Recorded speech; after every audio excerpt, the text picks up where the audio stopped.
In this video, I look at optimizing your PC and graphical settings for iRacing so you can use the Meta Quest 3 in VR at 90 Hz. And all this from an older gamer's perspective.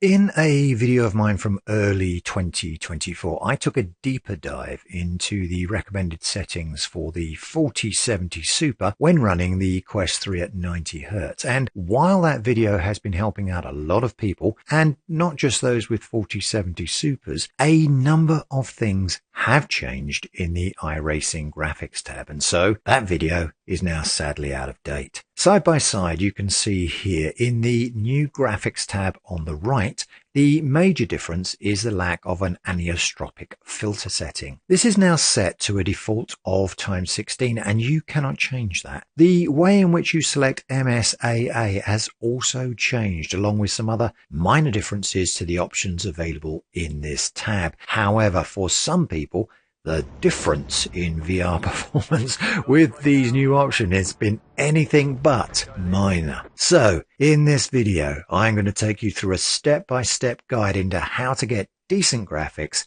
in iRacing using VR at 90 Hz. This will cover optimizing your PC, looking at the best settings I can come up with for running iRacing at 90 Hz in VR, and also look at what to do if you have a less powerful graphics card or your system is simply struggling to maintain a decent and consistent frame rate. After all, we are not all rocking a 4090 graphics card or indeed a 5090. Some of us don't have that sort of money, and I like to think of this video as a guide to running iRacing with a reasonably priced graphics card. Where do I get these ideas? On that bombshell. Nvidia control panel optimizations. I generally don't do a lot with the Nvidia control panel, but there are some changes I do make in an attempt to help boost performance. With that said, one thing that needs to be checked straight away in this new version of iRacing is that the anisotropic filtering in the Nvidia control panel in the application program settings tab has been turned back to application controlled. In various optimization guides on YouTube, they have previously recommended that you use the Nvidia control panel to set anisotropic filtering to 16x. So in the Nvidia panel, but not in the graphics panel of iRacing. And that's supposed to help out. If it's ×0 in the iRacing graphics tab and ×16 in the Nvidia control panel in the program settings tab, then somehow that was supposed to help out with iRacing. I never really found that much difference with it, but I know a lot of people who do swear by it. But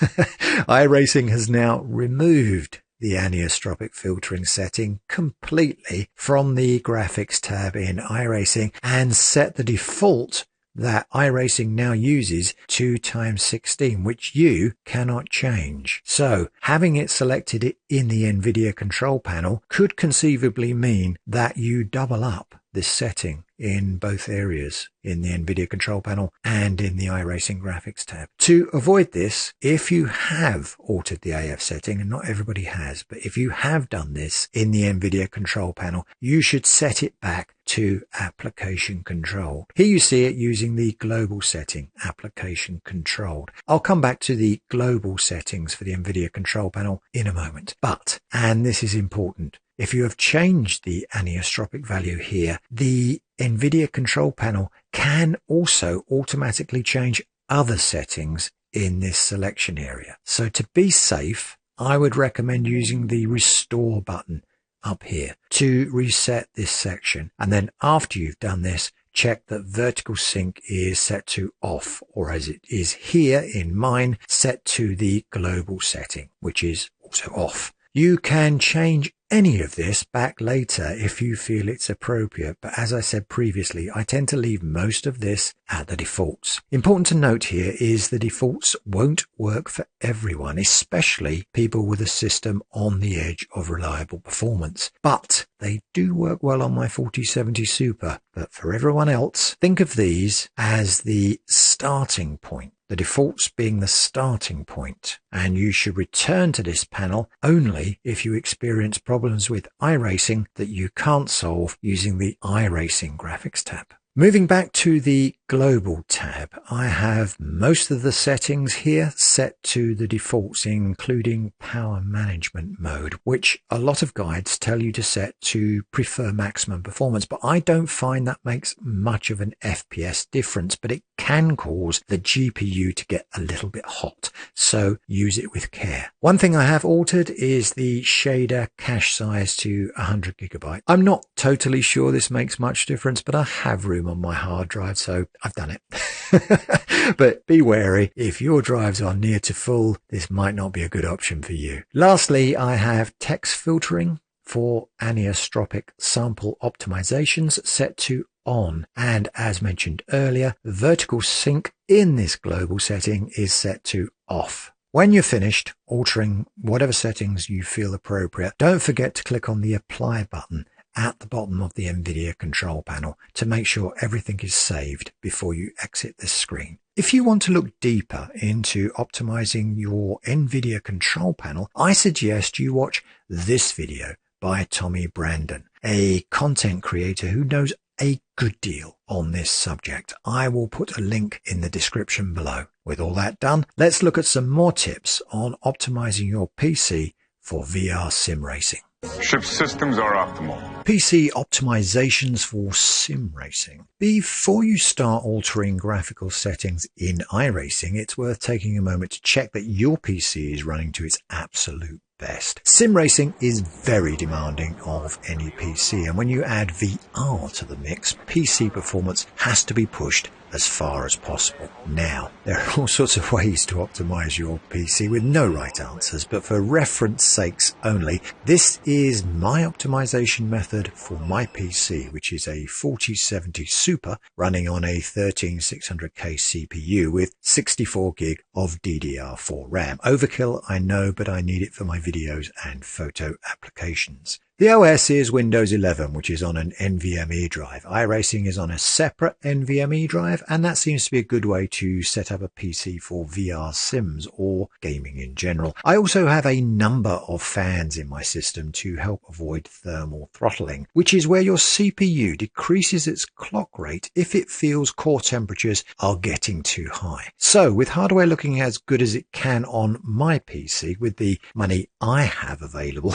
it's time to do some software enhancements. The single best thing you can do for your system is to update your graphics card driver using a clean installer, such as NV Clean Install. Just be careful where you download this application from, okay? Other apps exist and do equally as good a job, but for this occasion, I used NV Clean Install to install driver 566.36 with none of the fluff that Nvidia likes to install on your PC. There are currently some issues with NV Clean Install and this particular driving number, but if you follow the on-screen instructions and watch out for the firewall prompts, you should be just fine. In fact, after just a few minutes and one reboot, I was ready to go. The 4070 Super I use is an OC version, overclock, from Asus, which allows me to use an overclock tool called GPU Tweak 3 to increase the performance of this card by 10% with just one click. If you have a card from a different manufacturer, you will probably find they also do something similar with their own bespoke overclocking app. It's worth tracking down if it exists, as every ounce of performance you can wring from your PC is worth the absolute effort. It's also worth taking a moment to make sure there is nothing running on your system that is stealing performance from the PC. Places to search are the taskbar, where you should right-click on any apps that you don't think you need for sim racing. Secondly, right-click the taskbar and bring up the task manager. Once opened, click on Process if it is not already selected, and then the Name tab to stop the apps jumping around. Now go through each of the entries and right-click on the ones you want to stop from running and select Exit. Be careful here not to select anything Windows needs to run, or indeed anything iRacing needs to run. As a rule, if you don't know what it is, Google it before shutting it down. With all that done, it's time to run some benchmarks. We've hit all the key benchmarks. Benchmarking your PC. I would encourage you all to benchmark your PC on a regular basis. It keeps you updated on how your system is faring, if it is getting slower, or if there are thermal issues that need to be addressed. All things that are good to know before you go sim racing. So try to get into the habit of doing this after any software or hardware updates you might make to your system. There are plenty of apps out there to do this, Cinebench or Heaven, but the program I recommend from an ease of use point of view is 3D Mark, which is available on Steam, often at a decent sale price. I tend to favour this one because I've been using it since the turn of the century. For anyone under the age of 25, yes, that does mean I've been using this software for longer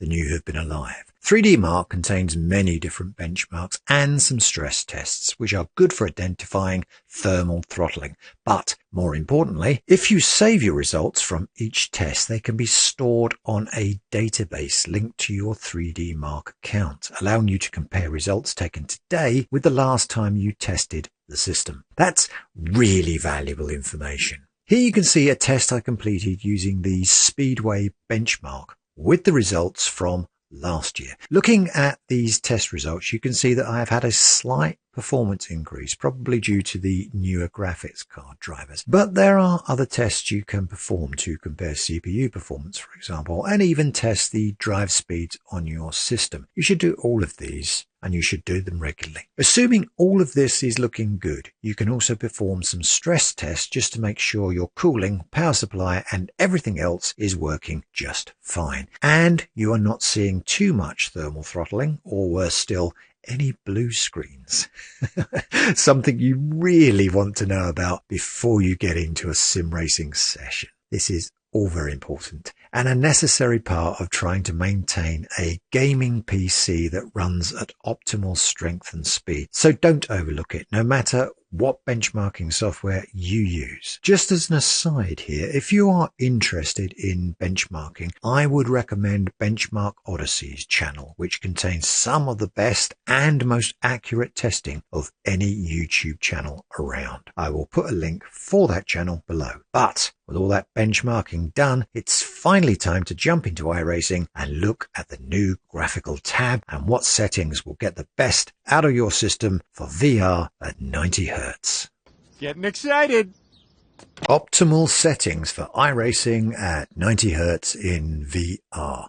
Just before I get to the actual settings I now recommend for iRacing at 90 Hz in VR, it's worth mentioning what my Quest 3 setup actually looks like. I am connected to my PC via USB-C to USB-C cable. I don't use virtual desktop because my router is simply not powerful enough. With the Meta app, I have this set to 90 Hz and the slider at 1.3x. This is 2 stops short of the maximum for 90 Hz. In previous videos, I have recommended 1.5x, the maximum slider range for 90 Hz. But iRacing is becoming more and more feature laden when it comes to graphics. In addition to that, some of the new tracks introduced over 2024 and some of the refreshes of older tracks are not particularly well optimized for VR, and they are starting to tax my 4070 Super when it is set to 90 Hz and the slider is at 1.5x. I will return to the subject of poorly optimized tracks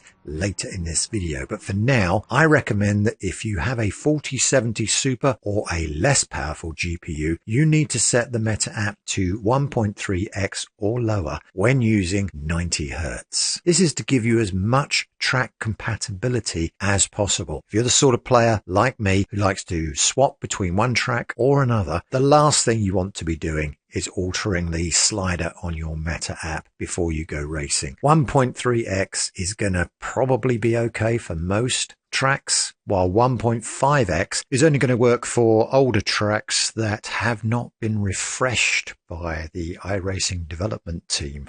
I wanted to say screwed up there, but no, refreshed is much more polite. For anyone with a 4080 or even a 4090, then yes, sure, use 1.5x by all means. But for everyone else, my tests have indicated that you need to turn this setting down to 1.3x to get the best VR experience you can at 90 Hz. The Oculus debug tool I have set like this with ASW off and an encode bitrate of 450. On my system, I get an audio glitch if I go higher than 450, but your system is maybe different, so feel free to experiment here. I also have Sharp turned on here in the Oculus debug tool. I have it set to normal, as I have found using the Sharp setting in the iRacing graphics tab uses more performance headroom in VR than setting it here on the Oculus debug tool. Some people prefer this the other way around, so again, play with this. See what works for you.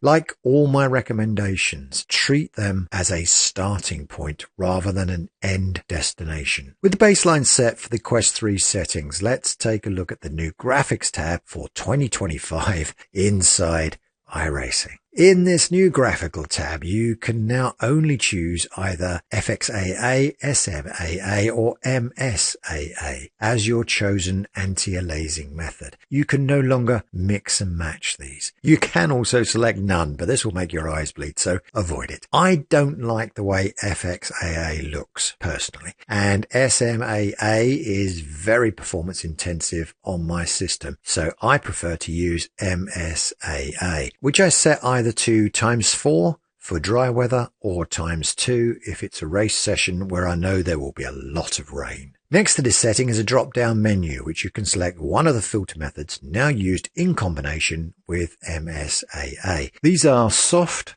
neutral, sharp and simple. The last one being the legacy version that we were all apparently using but didn't know about it. I tend to use simple, as I find it gives slightly better performance, although as far as tests on my machine show, there isn't a lot of difference between these settings. Soft I found pretty awful to look at, and sharp does give the best graphical fidelity, but it's also a shade more resource hungry than simple. Aside from these changes, most other things remain the same in this graphics tab, except particles, where soft has now been removed, leaving only full res. What you can see here are my graphical recommendations for iRacing in 2025 using a 4070 Super and the Quest 3 at 90 Hz. I'll go through each section in detail and explain these choices as best I can. I've split this into various sections, top,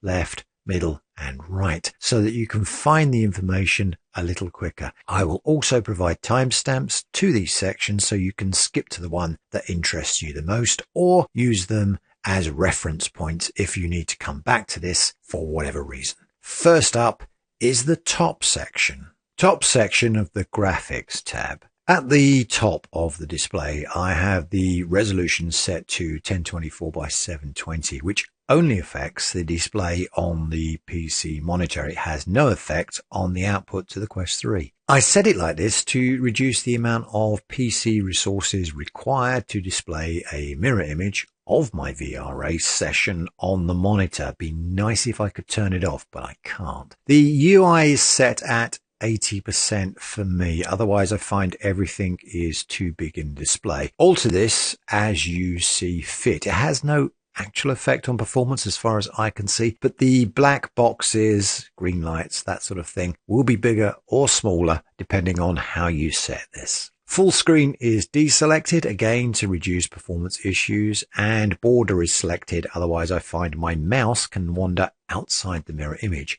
and make the selection of menus difficult. It also allows me to move the mirror image around the screen. By the way, if you have ever encountered a situation where you can't access part of the menu inside the sim, such as the bottom or the left or the right or wherever, it probably means the mirror image has gone slightly off the screen and the mouse can no longer go there because the image is off the screen. To correct this, just go to the monitor and move the position of this mirror image to cure this problem. Enable SPS I have ticked on, as this is required for VR users. Basically, it enables GPU single pass stereo projection, avoiding this from happening at CPU level. So for VR, make sure this is ticked. Align just moves the window around. I prefer to place it myself, so I set this to none. And reflex is recommended for users of Nvidia cards. It's supposed to allow the card to be boosted in certain situations, but so far I have never found this to make much difference, so I just leave it disabled. On the far right there, I have gamma set to -2, brightness to 0, and contrast to -2. This is a personal thing, nothing to do with performance, so play around with these until you find something that works for you. Left section of the graphics tab.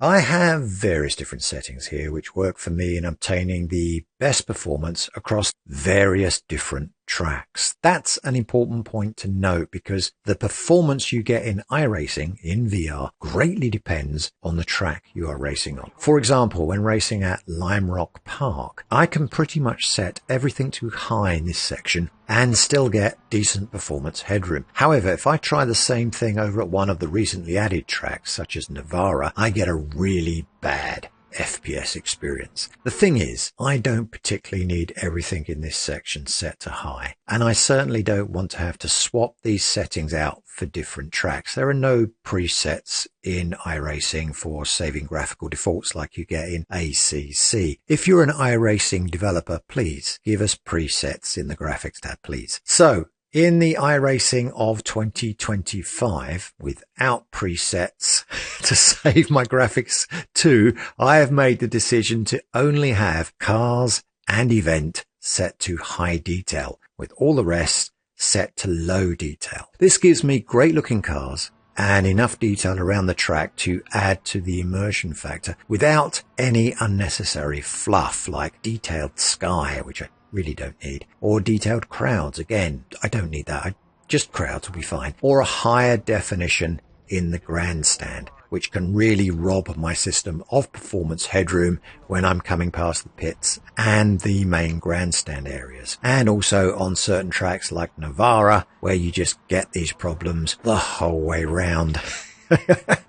Of all the tracks at the moment, I think Nvidia is the worst one for optimization. It used to be Okayama, but now it's Nvidia. My apologies to all my Spanish viewers who are cringing at the way I'm butchering that name. Please tell me in the comments how I should be pronouncing it, and I'll give it a go. If you have a lower spec card, you can try turning off some of these settings in the left section, or even setting them to low. As you can see here with this example from Lime Rock Park, with everything set to low on the left and everything set to high on the right, the performance headroom difference is only somewhere between 5 and 10% lower when everything is set to high. That's not a lot, is it? It's certainly not enough to get you out of trouble. So if you are having performance issues with your system, this section is probably not going to help as much as you think or hope it will.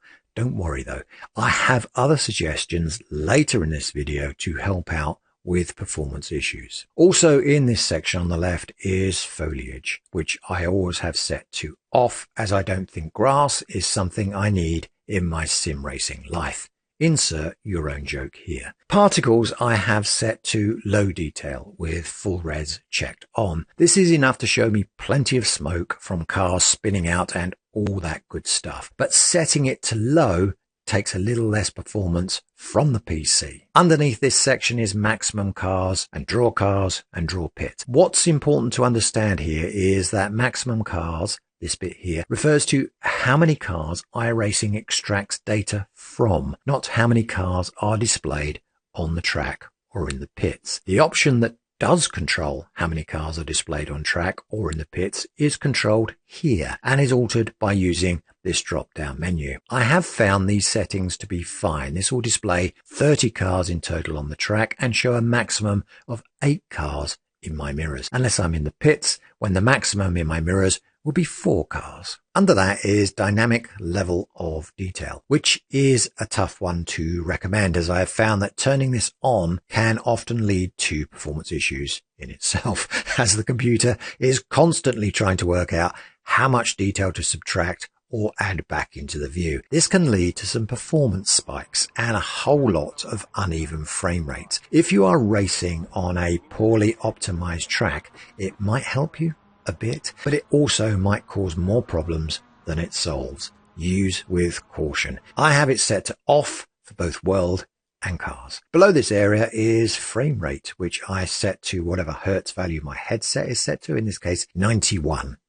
I give it that extra one just for, I don't know, just because I do. And max pre-rendered frames I have set to 1. Some advise changing this to 2, but that has caused issues on my system, so I leave it at the default. Middle section of the graphics tab. In this middle section, I have anti-aliasing method set to MSAA. I have tested both FXAA and SMAA, seen here left and right, and found that while FXAA offered slightly better performance than MSAA, the image quality didn't quite work for me, and SMAA just didn't offer the performance I wanted, so I didn't bother with it. MSAA is the chosen one, with samples set to ×4. Although in races featuring rain, I do lower this to ×2, but for most tracks, and I do stress the word most, ×4 works fine on my system at 90 Hz in VR in dry race conditions. Bear in mind that when you change anything here in orange, you do need to close down and relaunch your race session in order for these changes to take effect. Next to this are filter settings, which are new in 2025, and you can apply them to the MSAA setting. I have this filter set to simple, which apparently is the legacy setting for MSAA. I haven't really seen much performance difference between the other 3 settings, soft, neutral or sharp. There is a fair graphical difference between soft and sharp, so play with these until you find one that you visually like and that offers the performance that works for your system. Shadow maps I have set to on. It does eat a bit of performance, but I find the world a little dull without shadows. Although if you are looking for extra performance from your system, turning this off will help a great deal. Below that I have object self-shadowing off and dynamic objects off. Both of these settings add a lot of immersion to a race session, but they are too costly in performance. Night shadow maps, walls are also off, as they just kill performance on my system in VR. And honestly, I don't do a lot of nighttime racing anyway, relaxing though it can be. Number of lights I have set to the default of 3, and some people have told me that having PC F4 filter set to none should improve performance, so I turn it off, but I'm not really sure I've noticed too much difference, but off it is anyway. Dynamic and fixed cube maps I leave at the default of 0, as I'm not really sure what they do. If anyone knows, please comment below. Shader quality is by default at ultra, but I lower this to high detail, and that seems to be good enough to provide some excellent visual qualities as I race around the track without the performance overhead of ultra detail. If you do need extra performance, lowering this further to medium detail will give you a small FPS boost without much image quality loss. Left to right here now on the screen are various different shader quality settings when used at 1.3x in the Meta app and MSAA ×4 in the Racing Graphics tab. As you can see, the difference is not remarkable, at least not at Lime Rock Park, but ultra shader quality is using about 10% more performance headroom than medium. However, take those same settings over to Nvidia, the current favorite problem child of iRacing, and you can see the difference between the various shader qualities is more profound. If you are having performance problems on a certain track, this is an easy one to change, as it doesn't require the race session to be restarted and can be changed mid-race in the pits if necessary. Hide obstructions is set to the default of none. This controls things like halo around Formula cars, which I don't race a lot, being a road race person, but altering it shouldn't have too much effect on performance. Right hand section of the graphics tab. In the right-hand section, I have the usual suspects set in pretty much the usual way. Show driver's arms is on, and anything to do with trees is off, as I don't need them to be detailed, even if I'm about to faceplant one. Cockpit mirrors I have on and set to the number of mirrors that car requires, which is 3 here for the MX-5. Although I turn off higher detail in mirrors, as I really don't spend that much time looking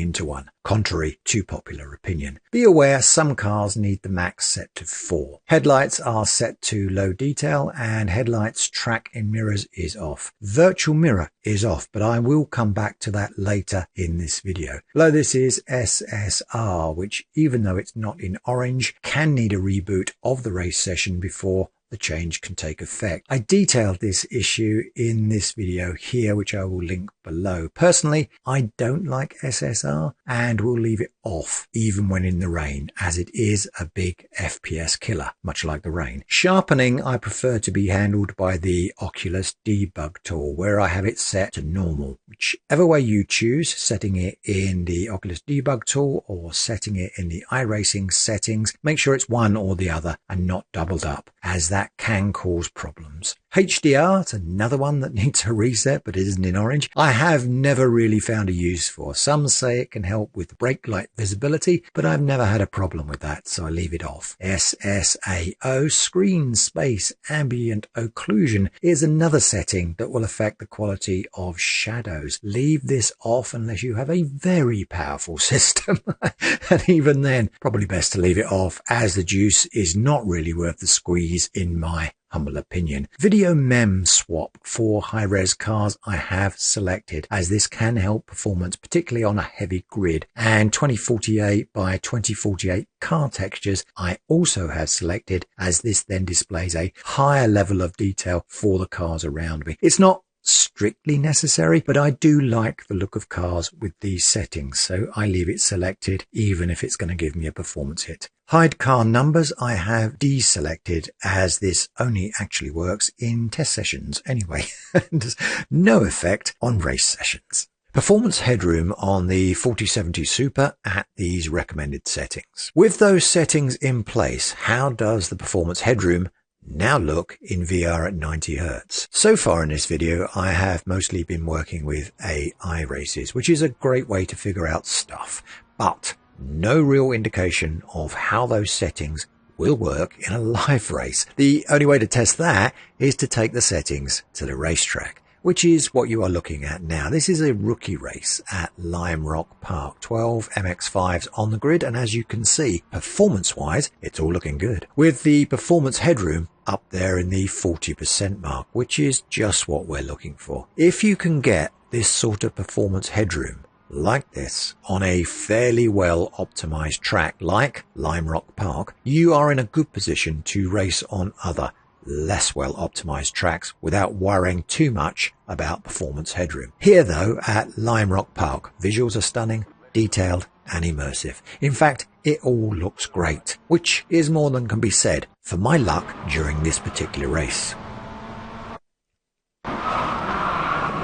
Over at Watkins Glen for a nighttime race, always a problem for VR performance, there are 18 Toyota GR86s on the grid for this rolling start, and while performance headroom is not fantastic at the very start, it does soon settle down, with very few instances of the FPS dropping below 90 FPS. Once into the race, with the cars spread out a little more, you can see the performance headroom settles down to somewhere between 20 and 30%, which is very good, remarkably good for a nighttime race in VR. That being said, as I mentioned earlier, iRacing has introduced a number of new tracks and refreshed a number of older tracks, and these tracks all seem to offer very low performance optimizations in VR. Yes, over time, all of the various additions to iRacing, debris, 3D curves, rain, and all that other good stuff have added extra strain to the performance headroom in VR, but it has to be said, the tracks being produced by iRacing right now are not at all well optimized for VR. Now in 2025, my 4070 Super is struggling on these new and refreshed track, and that's a pretty good card for the money. So if you're on a lower or older card, you will be struggling even more. But don't panic. In the next section of this video, I will show you how to claw back some performance headroom when faced with tracks that offer little to no optimization for VR. Clawing back performance headroom. To regain some valuable performance headroom, you could do a number of different things, and they could all help with obtaining a stable enough FPS for you to actually enjoy your racing experience. One of the easiest and best ways to improve your FPS is simply to use the OpenXR option to enter the sim instead of the Oculus option. The OpenXR codec is much better and more efficient than the Oculus one, and if you have the OpenXR toolkit installed, you can take advantage of the settings in that app and get even more performance out of your GPU. Win. Here on the left, the Oculus method is being used, and on the right, OpenXR. Both use the same iRacing settings, the ones that I suggested earlier in this video. But while the performance headroom is similar, I find that the OpenXR version shows less downward spikes and handles the whole process of the race just a little more efficiently, ultimately leading to a smoother driving experience. If you want to know how to install and use the OpenXR toolkit, then I have this video here that takes you through it, and I will link it below. However, one word of caution, the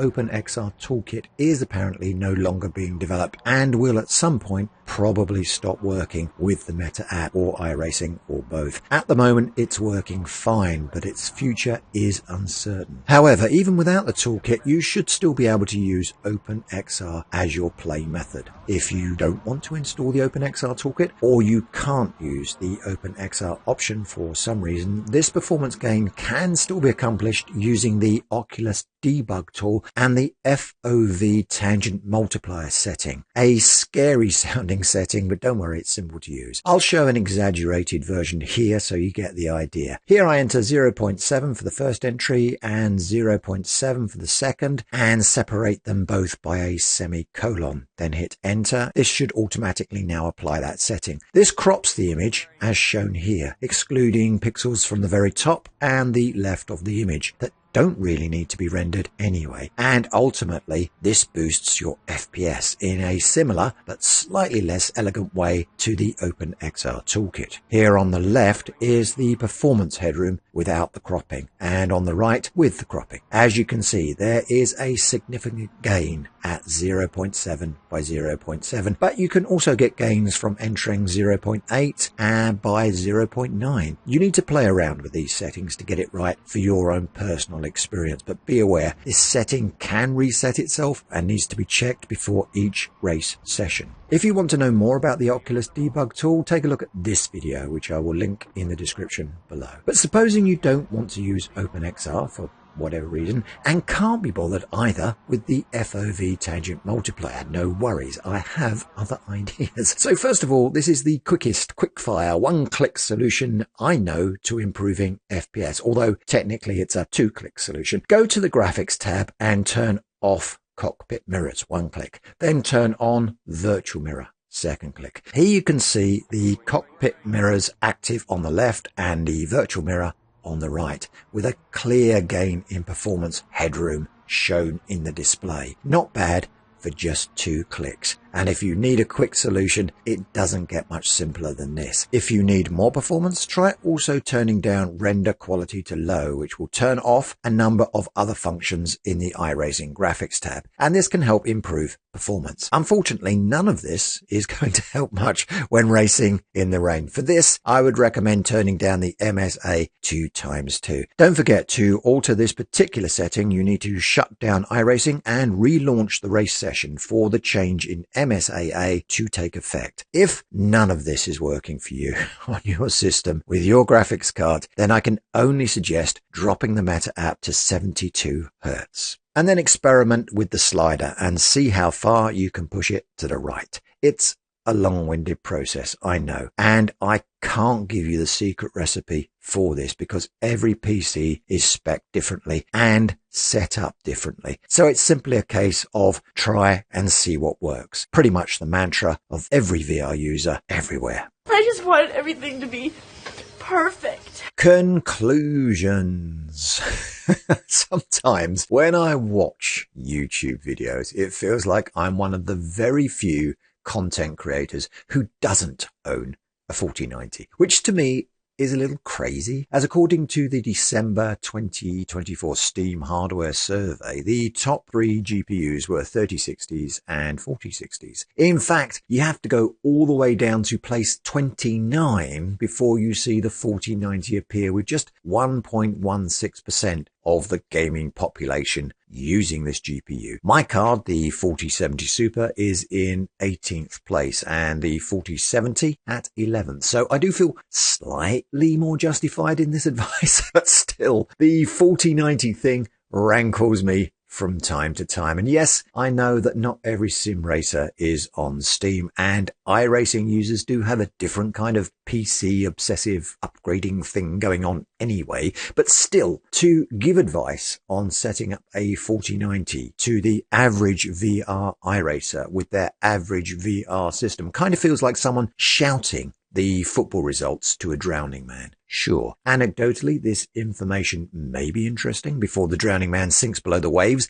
one final time, but from a practical point of view, it offers very little help at all to anyone who can't afford a 4090 graphics card. With that dark little rant out of the way, back to my conclusions. So, dear viewer, how's this video for you? I personally, I'm exhausted. My voice is going. My sanity has long since gone. This has been by far the most difficult video I have attempted so far, but I do feel I got somewhere in the end. I found the settings that work reliably on my system, and hopefully on yours as well. However, it has all made me appreciate that the graphics tab in iRacing is a complex system, by which I mean altering one element can have a knock-on effect on others, or even several others. Given this, you need to understand that one-click solutions are hard to find when it comes to recovering FPS on lower spec systems.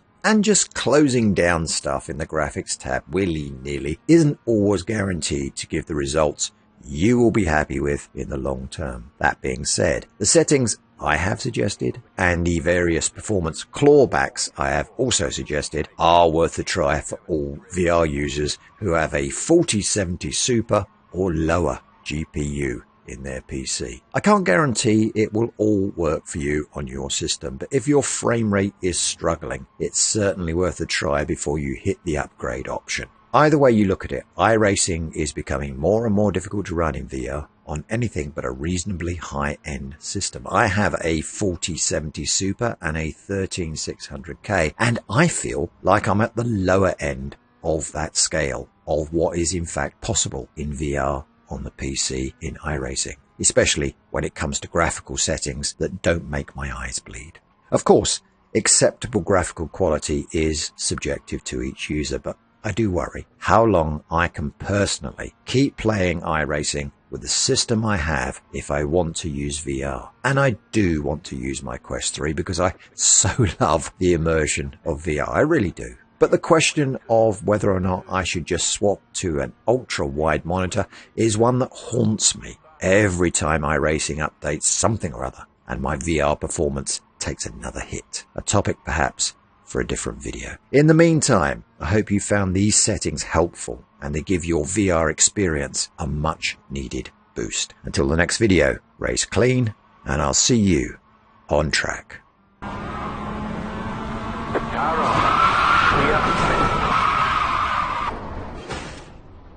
If you enjoyed this video, don't forget to click the like button, and if you haven't already done so, subscribe. Click the little bell icon if you want to be notified of any future videos.